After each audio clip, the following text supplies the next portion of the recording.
if you got with a toxic man, you had some toxic traits of your own. Hey guys, welcome back to another video. Some of y'all gonna like this video, some of y'all not gonna like it, but that's okay because I'm gonna keep doing what it do. But in today's video, I'm gonna just be dropping the facts, letting y'all know what needs to stop and what needs to continue. I'm basically picking my brain and just filling it all out for you guys. I never did that before, but I'm doing it today. So without further ado, let's get started. First, I thought I was gonna need a phone to type it and put it in my notes, but I ain't got no phone. My phone is probably 20 feet away from me, y'all. I don't know where it's at. 20, 30, 40 feet away from me. It's gone. It is nowhere in here. But my first thing, and I don't know, maybe this is another unpopular opinion video. I don't know. Y'all can pick the title. Y'all can decide. But I don't know why I'm feeling so amped up right now. But I don't know. But I also feel like I'm coming down with something. Either it's my allergies or I'm getting a cold. And y'all, it is fall. And it's fall. It's not even winter. And if I'm getting a cold, that sucks. But y'all just gonna hear me being stuffy. Or y'all gonna hear me pushing the elevation. Right now, I'm pushing my elevation. I ain't got nothing for y'all right now. So it's being pushed. It's being forced. But also, I'm really hyped. I'm starting to become more hyped while recording. So here's my first little unpopular opinion. You can't say that you didn't know he was toxic.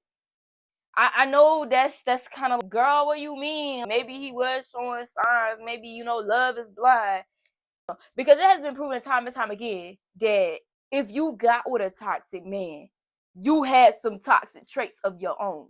It's not I know opposites attract, but for some reason, when it comes to toxicity, you had to show some type of crazy or delusion that man was like, that's what I want. There's literally no way in the world, oh, you peachy, I don't know, you smell or sniff rainbows or something, that the man was like, nah, she good, ain't nothing wrong with her. But I'ma still use that, and I'ma still mess with her, and I'ma do this, and I'ma do that. No, you had to give some type of, so that he'll be like, bet, I'm gonna take my chance on that one. There's just no way. And I don't mean toxic as in I mean toxic as in mouthy, or you don't get along, or y'all always fussing. I don't mean no abuse now. I don't mean none of that. I'm not talking about abusive toxicity. I ain't got no opinions on that one. We're gonna leave that over there. Just push that out the way. Next one is normalizing wearing bonnets in public when your hair ain't done. Mind you, I used to not be a fan, and I'm still not necessarily a fan of wearing bonnets in public, but it didn't hit me until the night before, the night of me having to wash my hair, that I'm, okay, if I'm going to wash my hair, why would I forcibly apply more gel on my hair if I'm going to wash it later on that day? To me, that doesn't make sense. It just doesn't make sense. It's a waste of product. So I'm thinking, I told y'all I grease. I still grease. I grease my scalp, grease the ends and all that, rice water. I do all that, and I go out, and it's like, I don't have none now because the girl that did my hair, she really braided that. That kitchen be kitchening. It don't want to, like, it's not going to lay down for grease. That's not my kitchen. If your kitchen lay down for grease and a brush, clap for you, because mine don't do that. So I went in Walmart, and I'm looking, and I know I look rough because I never redid the front braids, and I said I wasn't going to do that because the front of my hair is fragile. And it's fragile because I used to do a lot of rubber band styles. That was my thing. That was my jam. And now I'm reaping the rubber band effect. So I'm not about to keep rebraiding my already fragile hair. And because the front of my hair gets so much dandruff, I was not, no. And even to bat my eyes and roll them, I think it's sinus. It's up in here. But I'm not about to rebraid, regel. No, I walked in Walmart. A long story short, I walked in Walmart, and I'm walking around, and I get a couple stares. Mind you, I go to this Walmart all the time. I have been in this Walmart with an afro, and nobody look at me the way they looked at me over a nasty puffball. I don't believe my papa was nasty. Y'all saw what it looked like. I didn't think it looked bad. And when I mean a couple stairs, I literally mean 2 stairs. It was just 2 stairs. But it was from, here's the thing, it was from, I'm not being racist. I'm not saying that every white person automatically look at a black person and be like, but the 2 stairs did come from white people. One was an old white lady, and it was really, like, I don't know. She just looked up and go, and I was just like, Bookie, I'm in here to finish getting the supplies that I need for my DIY overalls. Baby, I ain't got time for this. And y'all was being last minute. But I don't know. I feel like they still came out pretty good. I love the bigs, actually. And then the other one came from, I guess, a middle-aged white woman who gave about the same type of stare. And like I said, my honest opinion to that is, I don't care. I went to church. I'm not going to wear a bonnet to church. Please don't normalize wearing bonnets to church. Don't normalize wearing bonnets to school. But out in public to get stuff done when you know your hair ain't done to avoid the stares, wear the bonnet. This is what they see. And mind you, this is the whole reason why I'm wearing the bonnet today. Because I don't have to wear the bonnet. My hair is done. But I wanted to wear the bonnet to show, would you prefer this or would you prefer chicken scratch? Literally. I don't know, would you prefer wool? Because that's how some black people hair was described, as wool. I don't know. Would you prefer this or you want to, I don't know. I know for me, I want this. I prefer this over the afro. I prefer this over coming out the house with a fresh, no, I do plaits to stretch my hair sometimes when I refuse to do heat. I would prefer a bonnet over my plaits. I'm not going to lie to you. It makes having the protective styles that we chose to do in private, to pull out hair and are non-heat friendly, does not make us look feminine sometimes. And even with cornrows or twists sometimes, it doesn't give that feminine effect. So then we prefer to throw a bonnet on, which does give a feminine effect. But after it gives the feminine effect, we're labeled as ratchet and ghetto, which is what I don't understand, which I don't appreciate. Like me coming up here talking, I'm not ratchet and ghetto. I'm not. Now, there are certain women that you can label as ratchet and ghetto, and that's them. But you can't just throw a label. That's still wrong. But you just can't throw a label on any and everybody that you see. I used to live in trailer parks. Does that make me ratchet and ghetto? Does it make me ratchet and ghetto? My nails are done. Does it make me ratchet and ghetto? I have a bonnet on. Does it? I feel like that label is, just leave it alone. I know it's meant to cause harm. It's meant to show, I guess, like this distasteful or whatever. It's meant to put a bad, I don't know, a bad flavor, a bad taste in your mouth. I know it's meant for that, but not every time you need to just throw it at somebody. You don't have to do that. So that's my thoughts on that. You don't have to do that. That's weird. You shouldn't want to make someone feel less than how they're already feeling. You should want to build somebody up. You shouldn't. Why are we tearing other women down? My 9th grade year, my freshman year, there was this woman who had a program, and I don't know if she's still doing it, but I appreciate her for it. And I believe it's kind of helped my class of 2026 to build themselves better. But at the same time, you always gonna have the ones that don't care and are meant and are caused and was for some reason placed on earth to tear other people down. Well, I'm not going to say that was their meant and their goal. It's what they're choosing to do. They're choosing to be placed on earth for destruction and the tearing of relationships and hearts. You have those people who just don't care. But there was this woman who had a program. It was called Fix Your Crown. And her phrase, her statement was for the girls to say to each other, Queen, fix your crown. Whether that may be your hair, whether your hygiene, etc. She gave basic the Bucci Cat bags. She was the very first one. And I don't think she got any recognition for it. However, she was the first one. And it was posted on the school page a long time ago. And I would say, as far as I know, to me, she was the very first one to create a Bucci Cat bag or your everything bag or your, I don't know, your hygiene pouch, whatever you want to call it. She was the very first one. She had the deodorant, the Summer Eve's wipe. She had panty liners. Then she had the pads. Then she had the tampons. Then she had the tissue. She had this stuff. There was even a mask in there. I said deodorant. She even had the small Dove soap, the sanitizer wipes, the hand sanitizer. She had it all. And I would say she's the I don't know where she is right now. She probably went up to Raleigh. That was her dream, to go up to Raleigh and build a pond in Raleigh. I hope she did do that. I really do. Because she just brought hope and sisterhood back into the school system. Because during my freshman year, there was so much mess going on. It was crazy. It was a lot of broken individual female groups. And it was dramatified to the very most. It was just so much. It was a lot. And I'm not even going to continue to go further because then it would be like I'm being mixed.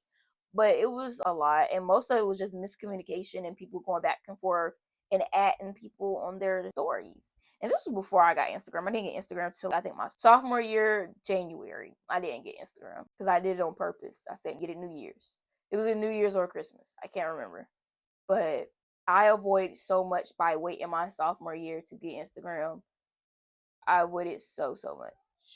That's my thought and my take on women tearing down other women. It shouldn't be like that. You shouldn't say, she doing big me, I don't like her, or blah blah blah. Came to my attention last night. Someone said, why are we normalizing that when he once done being with her, he comes to you? Why are we normalizing taking a part in somebody else's man? I was shooketh to my core. Like, why do we have fun doing that? Like, it's like it makes us feel good that somebody else's man is coming to us. I'm gonna say we because I'm not pointing no fingers. So I'm gonna say we as in women because I'm a woman, young woman, 17. I'm gonna say that is stupid. We need to stop. If it does make you feel good, I don't know. I can't tell you what to post, what to not post. That's you. That's up to you. It makes you feel good. Cool bean. But it shouldn't be normalized. It is very weird. And I feel like that is one of the reasons why a woman is labeled ratchet or ghetto. Because of things like that. One of the reasons why we are labeled ratchet and ghetto. But there's another part, and I know that side, where you got a girl, but you're trying to holler at me. Oh, that made me feel good because you think I'm cute. Da da da da. It does make you feel that way. You don't have to. I don't have my phone, y'all. So we just gonna. Y'all, her man was just in my bed last night. Don't you feel shame? Apparently we don't in the 25. We don't feel shame. We just don't feel shamed, and that's a shame. Like, that is, I was gonna say stupid, but it's not stupid. It's the real world. It's the world that we live in. Next thing is you post because you care and you want somebody else to care. Don't sit there and say, I post my stuff for me and me only. No. Because if you was posting for yourself, you wouldn't post at all. Mind you, the whole point of a post is for somebody else to see it, somebody else to like it, somebody else to say something about it, somebody to share it to somebody else, to give something to somebody else to see, the word to see, whoever that follow you to see. It is that reason. You don't say, oh, I post because it is. Now, I understand the people that be like, I rewatch my stuff. I definitely post myself. Okay, kudos. You still can't say at the end of the day that you didn't want somebody else to see it. Because if you did want nobody else to see it, you would have drafted, you would have did something else. And I even say for myself, I have already eaten. Baby, I ate the food. So if I ate the food, why am I posting it? Because I want y'all to see what I ate, duh. Like, what? Sit here and tell me that anytime you post something or you say something in your notes, it's not meant for nobody to see. You're just doing it for you. For the notes, you have a diary. And posting food, like I do. And you can do what you do. Post the food. It could be for memories, because I know me. If I post that food, it's not in my photos no more. That's me. So yes, I do that for me, but I also be like, I just want y'all to see what I eat. And I rate it for the viewers. Like, I know I do. Everything on my main is for, I don't know. Because what I do is, what I find myself doing, I find the right song, photos, take them, get them how I want them. That part is for yourself. Posting it, you can say that it's for yourself. But when you choose to repost it, and repost it, that is for other people to see as well. That's the whole point of share, so someone else can see it. Like, don't sit and tell me that every time you're posted for just you. I know some people are like, this post for myself. Okay, that's sometimes. Not every time that you post, you're posted for yourself. There's no way. Nobody is that, what's the word? Self-absorbed. We're gonna say that. Nobody is that self-absorbed that they only post it for them and them only. No, you're not. So the people that complain about what they're seeing on their For You page, refresh it. And I'm gonna leave it at that. Because there's a lot of complaints out there about a lot of things. Like, a lot. You say someone is talking about your hair, don't you have the willpower to fix it? And don't you also have the mindset to ignore? Like, there's a lot of complaints that can be simply fixed. And then here's another. When you make it a complaint and it's public, you wanted somebody else to know. So when somebody else know and they don't agree and they also talk about you, you asked for it. Whatever you choose to share with the world, you're not always going to get a support group. You're not going to have, I don't know, like, it doesn't matter what percentage of what people do or don't like you. Live your life. Express who you want to be. People to perceive you, express it. Stop worrying. That's the whole point of this video. Like, I'm saying what I want to say because it does not matter to me what you choose to think of me before or after this video, because what I'm saying is true to me and it is my opinion and it is on my channel. Like, I feel like a lot of y'all without take away the channel part, like, I was just speaking regularly, have a backbone, have a mouth, but we don't have a tongue. Let that sink in. You have a mouth, but you don't have a tongue. You still putting 2 and 2 together? You say what you want to say, but as soon as you have a counter argument or an opposite opinion come your way, that's it. Where's your tongue? If you can state your opinion and declare it as your own, but you can't up some courage to, I don't know, what's the, I don't mean to say I don't know, but like, what I was gonna say, disagree, have a discussion, a debate. If you don't want to do none of that, and someone, cause you are opposite opinion, something that you don't agree with, and they just and you're that way, and you just don't say nothing, you got a mouth, but not a tongue. However, if you both are here and you're middle, you're going back and forth, you have a tongue. You stand for yourself. Don't let no one back you down into no corner. Don't just knock you out of the way. What's the point? Because then there would have no point of you stating your opinion if you can't back it up. If you're not going to fight for it, then it's not your opinion. I mean, it's, I guess, in a way. You said it. Matter of fact, no, it's just something that came out your mouth. Because if it was your opinion, you would stand firm behind your opinion. It's just that simple. There's nothing else to it. You can't say, this is what I think about this, and then when someone say, and you, are you even human? You're not. There's no way that you're a human, and you just let somebody just take over like that. You're not living. There's no way that you're living. There's no way that you can say something, and then someone just say, screw what you say, and that's it. Like, are you okay? Like, there's no way. Absolutely none. I said what I had to say, but bye-bye.